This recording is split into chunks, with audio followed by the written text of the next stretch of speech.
आज देश space sector में एक अभूतपूर्व अवसर का साक्षी बन रहा है। आज भारत के स्पेस इकोसिस्टम में प्राइवेट सेक्टर बड़ी उड़ान भर रहा है। स्काई रूट का इन्फिनिटी कैंपस भारत की नई सोच, इनोवेशन और सबसे बड़ी बात यूथ पावर का प्रतिबिंब है। हमारी युवा शक्ति की इनोवेशन, रिस्क टेकिंग एबिलिटी और एंटरप्रेन्योरशिप आज नई बुलंदी छू रही है। और आज ये कार्यक्रम इस बात का प्रतिबिंब है कि आने वाले समय में Bharat global satellite launch ecosystem में एक लीडर बनकर उभरेगा। मैं पवन कुमार चंद्रा और नागा भर डाका को बहुत बहुत शुभकामनाएं देता हूं। आप दोनों नौजवान देश के अनेक यंग स्पेस एंटरप्रेन्योर्स, हर युवा के लिए बहुत बड़ी प्रेरणा है। आप दोनों युवाओं ने खुद पर भरोसा किया। आप रिस्क उठाने में पीछे नहीं रहे और इसका परिणाम आज पूरा देश देख रहा है। देश आप पर गौरव कर रहा है, गर्व कर रहा है। साथियों, भारत की अंतरिक्ष यात्रा बहुत सीमित संसाधनों से शुरू हुई थी, लेकिन हमारी महत्वाकांक्षाएं कभी भी सीमित नहीं रही।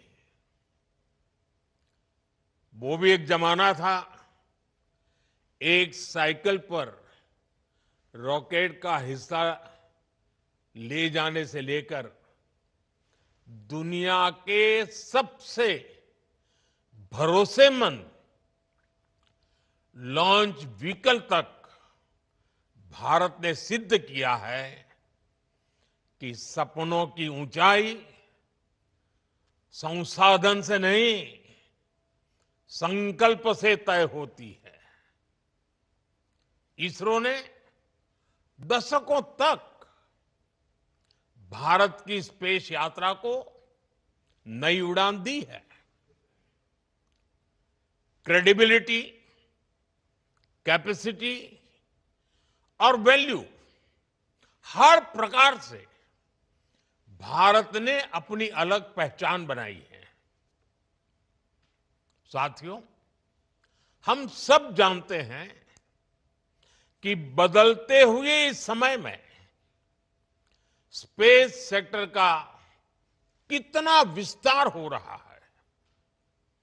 ये communication, agriculture, marine monitoring, urban planning, weather prediction और नेशनल सिक्योरिटी का आधार बन चुका है। और इसलिए ही हमने भारत के स्पेस सेक्टर में ऐतिहासिक रिफॉर्म्स किए। सरकार ने स्पेस सेक्टर को प्राइवेट इनोवेशन के लिए ओपन किया। नई स्पेस पॉलिसी तैयार की गई। हमने स्टार्टअप्स को, इंडस्ट्री को इनोवेशन के साथ जोड़ने का प्रयास किया। हमने इन स्पेस की स्थापना की, अपने स्टार्टअप्स के लिए इसरो की फैसिलिटीज और टेक्नोलॉजी को उपलब्ध कराया। यानी भारत ने बीते 6-7 वर्षों में ही अपने स्पेस सेक्टर को एक ओपन, कोऑपरेटिव और इनोवेशन ड्रिवन इकोसिस्टम में बदल दिया है। आज के कार्यक्रम में हमें इसी की झलक दिखाई दे रही है और गर्व की अनुभूति हो रही है। साथियों, भारत का युवा देश हित को सर्वोपरि रखकर चलता है। वो हर अवसर का सही इस्तेमाल करता है। जब सरकार ने स्पेस सेक्टर को ओपन किया तो देश के युवा और खासकर हमारे जेन जी यूथ इसका भरपूर फायदा उठाने के लिए आगे आ गए। आज भारत के 300 से अधिक स्पेस स्टार्टअप्स भारत के स्पेस फ्यूचर को नई उम्मीदें दे रहे हैं। और इसमें भी खास ये कि हमारे अधिकार और हमारे अधिकतर स्पेस स्टार्टअप्स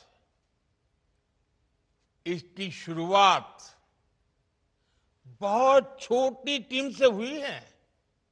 और मुझे इन सबको पिछले 5-6 साल में लगातार मिलने का अवसर मिला है। कभी 2 लोग, कभी 5 साथी, कभी एक छोटा सा किराए का कमरा। टीम छोटी थी, संसाधन सीमित थे, लेकिन इरादे नई बुलंदी छूने के हैं। यही वो भावना है जिसने भारत में प्राइवेट स्पेस रिवॉल्यूशन को जन्म दिया है। आज ये जेन जी इंजीनियर्स, जेन जी डिजाइनर्स, जेन जी कोडर्स और जेन जी साइंटिस्ट नई नई टेक्नोलॉजी बना रहे हैं। प्रोपल्सन सिस्टम हो, कंपोजिट मटेरियल्स हो, रॉकेट स्टेजेज हो, सैटेलाइट प्लेटफॉर्म्स हो, भारत का युवा आज उन क्षेत्रों में काम कर रहा है जिनकी कुछ साल पहले कल्पना भी संभव नहीं थी। भारत का प्राइवेट स्पेस टैलेंट पूरी दुनिया में अपनी अलग पहचान बना रहा है। आज ग्लोबल इन्वेस्टर्स के लिए भारत का स्पेस सेक्टर एक अट्रैक्टिव डेस्टिनेशन बन रहा है। साथियों, आज दुनिया में छोटे सैटेलाइट्स की डिमांड लगातार बढ़ रही है। लॉन्च फ्रीक्वेंसीज भी बढ़ रही है। नई नई कंपनियां सैटेलाइट सर्विसेज देने लगी हैं और स्पेस अब एक स्ट्रेटेजिक एसेट के रूप में जगह बना चुका है। इसलिए आने वाले वर्षों में ग्लोबल स्पेस इकोनॉमी कई गुना बढ़ने वाली है। ये भारत के युवाओं के लिए बहुत बड़ा अवसर है। साथियों, भारत के पास स्पेस सेक्टर में जो कैपेबिलिटी है, वैसी कैपेबिलिटी दुनिया में केवल कुछ ही देशों के पास है। हमारे पास एक्सपर्ट इंजीनियर्स हैं, हाई क्वालिटी मैन्युफैक्चरिंग इकोसिस्टम है, वर्ल्ड क्लास लॉन्च साइट्स हैं और इनोवेशन को प्रोत्साहन करने वाला माइंडसेट है। भारत की स्पेस कैपेबिलिटी कॉस्ट इफेक्टिव भी है और रिलायबल भी है। इसी वजह से दुनिया की भारत से बहुत अधिक उम्मीदें हैं। ग्लोबल कंपनीज भारत में सैटेलाइट्स बनाना चाहती हैं, भारत से लॉन्च सर्विसेज लेना चाहती हैं, भारत के साथ टेक्नोलॉजी पार्टनरशिप चाहती हैं और इसलिए हमें इस समय का ज्यादा से ज्यादा फायदा उठाना चाहिए। साथियों, आज जो बदलाव हम स्पेस सेक्टर में देख रहे हैं वो भारत में हो रहे स्टार्टअप रिवॉल्यूशन का हिस्सा है। बीते एक दशक में अलग अलग सेक्टर्स में स्टार्टअप्स का नया दौर शुरू हुआ है। फिनटेक हो, एग्रीटेक हो, हेल्थ टेक हो, क्लाइमेट टेक हो, एजुटेक हो, डिफेंस टेक हो, हर क्षेत्र में भारत के युवा, हमारे जैन जी नए समाधान दे रहे हैं। और आज मैं दुनिया के जैन जी को भी बड़े आत्मविश्वास से कह सकता हूं कि अगर जैन जी के लिए सच्चे अर्थ में कहीं से प्रेरणा मिल सकती है तो भारत के जैन जी से मिल सकती है। भारत के जैन जी की जो क्रिएटिविटी है, भारत के जैन जी की जो पॉजिटिव माइंडसेट है, भारत के जैन जी की जो कैपेसिटी बिल्डिंग है, ये अपने आप में पूरी दुनिया की जैन जी के लिए आदर्श बन सकती है। आज भारत दुनिया का तीसरा सबसे बड़ा स्टार्टअप इकोसिस्टम बन चुका है। एक समय था जब स्टार्टअप का मतलब केवल कुछ बड़े शहरों तक सीमित था, लेकिन आज भारत के छोटे छोटे शहरों और गांवों से भी स्टार्टअप निकल रहे हैं। आज देश में 1.5 लाख से अधिक रजिस्टर्ड स्टार्टअप्स है। अनेकों स्टार्टअप्स यूनिकॉर्न बन चुके हैं। साथियों, आज भारत केवल एप्स और सर्विसेज तक सीमित नहीं है। हम अब डीप टेक, मैन्युफैक्चरिंग और हार्डवेयर इनोवेशन की ओर तेजी से आगे बढ़ रहे हैं। Thanks to Jain ji. आप सेमीकंडक्टर सेक्टर का ही उदाहरण लीजिए। सरकार ने जो ऐतिहासिक कदम उठाए हैं वो भारत के टेक फ्यूचर की नींव को मजबूती दे रहे हैं।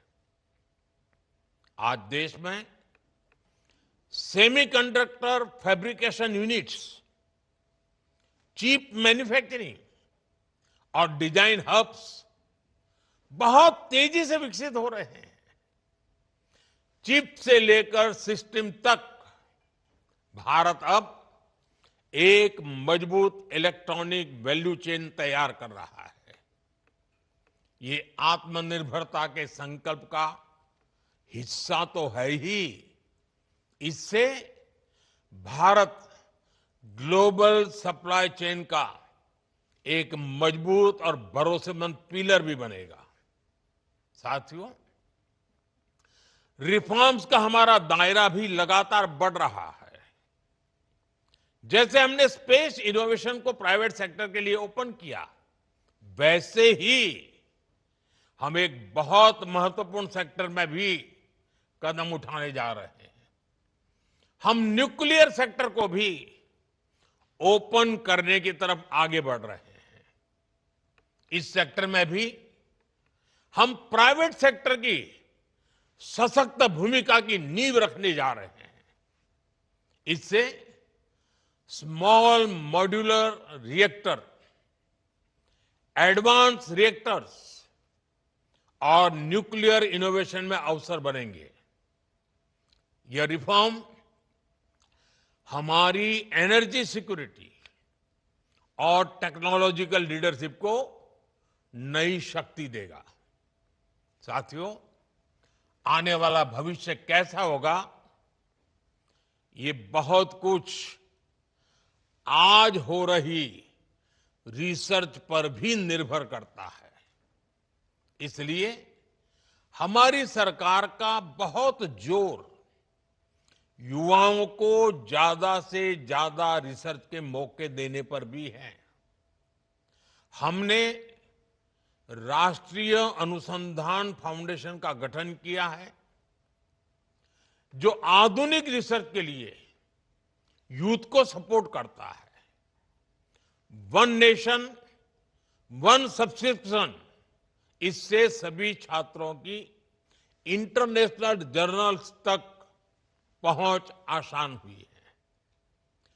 1 लाख करोड़ के रिसर्च डेवलपमेंट और इनोवेशन फंड से देश भर में युवाओं को बहुत मदद मिलने वाली है।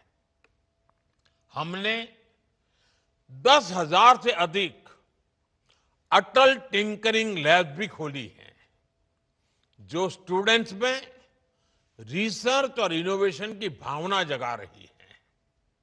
आने वाले दिनों में हम ऐसी 50,000 नई अटल टिंकरिंग लैब बनाने पर काम कर रहे हैं। सरकार के ये प्रयास भारत में नए इनोवेशन की बुनियाद बना रहा है। साथियों, आने वाला समय भारत का है, भारत के युवाओं का है, भारत के इनोवेशंस का है। कुछ महीने पहले स्पेस डे के अवसर पर मैंने हमारी स्पेस एस्पिरेशंस की चर्चा की थी। हमने तय किया था कि आने वाले 5 वर्षों में भारत अपनी लॉन्च क्षमता को नई ऊंचाइयों तक ले जाएगा। हमने ये भी निश्चय किया था कि भारत के स्पेस सेक्टर में 5 नए यूनिकॉर्न तैयार होंगे। स्काई रूट की टीम जिस प्रकार आगे बढ़ रही है, उससे ये तय है कि भारत अपने हर लक्ष्य हासिल करके रहेगा। साथियों, मैं भारत के हर नौजवान को, हर स्टार्टअप, साइंटिस्ट, इंजीनियर, एंटरप्रेन्योर को भरोसा देता हूं। और मेरे नौजवान साथियों, ये मेरी गारंटी है, सरकार हर कदम पर आपके साथ खड़ी है। मैं एक बार फिर स्काई रूट की पूरी टीम को बहुत बहुत बधाई देता हूं और उन सभी लोगों को शुभकामनाएं देता हूं जो भारत की स्पेस जर्नी को नई गति दे रही है। आइए, धरती हो या फिर अंतरिक्ष, 21वीं सदी को भारत की सदी बनाएं। आप सबका बहुत बहुत धन्यवाद, बहुत बहुत शुभकामनाएं। ఈ వీడియో మీకు నచ్చినట్టయితే లైక్ చేయండి, 10 మందికి షేర్ చేయండి. అలాగే కామెంట్ల రూపంలో మీ అభిప్రాయాలను మాతో పంచుకోండి. Nationalist hub group of channels ను సబ్స్క్రైబ్ చేసుకుని తెలుగునాట జాతీయవాద జర్నలిజాన్ని ప్రోత్సహించండి. ఈ వీడియో కింద ఉన్న బెల్ ఐకాన్ పై క్లిక్ చేయడం మర్చిపోవద్దు.